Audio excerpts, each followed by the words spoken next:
Charles-Michel, bonjour. Bonjour. Pourquoi avoir choisi de commencer cette tournée ouest-africaine par l'étape sénégalaise ? C'était utile, je pense, à peine 20 jours après la prise de fonction du nouveau président et après l'installation de la nouvelle équipe gouvernementale, d'avoir une rencontre approfondie afin d'écouter attentivement les priorités du président, du nouveau gouvernement et voir de quelle manière nous pouvons donner des impulsions pour veiller à ce que ce partenariat soit fructueux. Le Sénégal a annoncé son intention de sortir du franc CFA.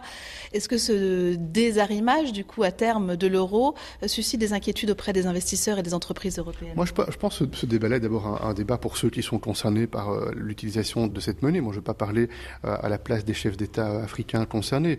La question, quand on regarde un objet monétaire, c'est de voir s'il est utile en termes de stabilité monétaire, en termes de favoriser ou pas la coopération commerciale, la coopération économique dans un ensemble régional. C'est ça les questions qui sont posées.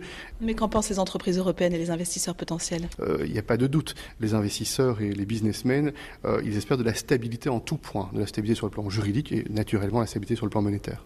Donc plutôt avec le franc CFA ? Je me dis qu'ils veulent de la stabilité et c'est aux leaders africains de déterminer ce qu'ils souhaitent en termes de gestion monétaire.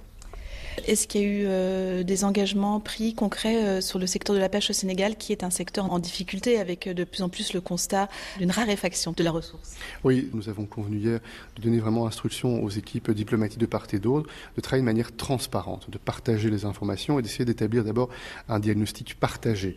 Je pense que c'est un sujet où il y a de la frustration, certainement côté Sénégal, avec des reproches qui sont faits sur le plan européen. Il y a aussi sur le plan européen l'impression que ces reproches, en bonne partie, ne sont pas justes et pas fondés. Par exemple, cette impression que ce seraient des bateaux européens qui seraient la raison de la raréfaction et du fait que les pêcheurs sénégalais doivent faire plus de kilomètres pour aller attraper moins de poissons que ça n'était le cas auparavant.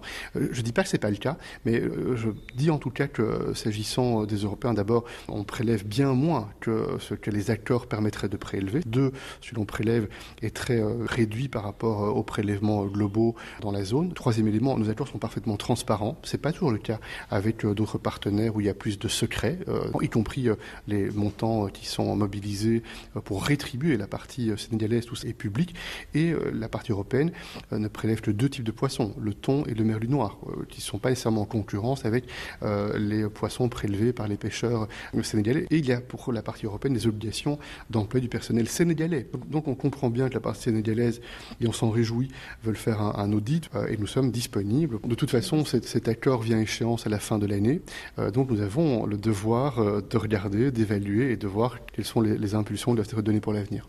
Sur les aspects plus sécuritaires, on le sait, les forces françaises présentes au Sénégal sont en train de réduire leur présence, idem en Côte d'Ivoire. Est-ce que l'Union européenne prévoit de compenser cette présence ? Et oui, comment, sur le point de vue logistique, renseignement ? Pour la sécurité, on voit bien qu'il faut un regard plus large et pas simplement lié au Sénégal. Il y a une situation régionale avec une pression terroriste qui a créé beaucoup d'instabilité dans des pays voisins, avec des coups d'État. Et nous comprenons que les leaders africains souhaitent mettre à plat leur coopération régionale. Et nous devons prendre aussi en considération ce qui sera le résultat de cette mise à plat de la coopération régionale, y compris dans le domaine sécuritaire, dans le domaine de la stabilité. Mais il est certain, je le comprends bien, que le pilier de la coopération sécuritaire est un pilier qui est sensible, qui est délicat, puisqu'il touche aussi à l'émotion et à l'émotion de la souveraineté. Pour parler de la Côte d'Ivoire, quelle aide l'Union européenne compte-t-elle apporter pour aider la Côte d'Ivoire à sécuriser sa frontière nord, sachant que c'est une frontière qui connaît d'importants afflux de réfugiés depuis l'année dernière ? Mais nous mesurons bien que l'ensemble des pays dans la région sont confrontés à un voisinage qui est confronté à une insécurité grave.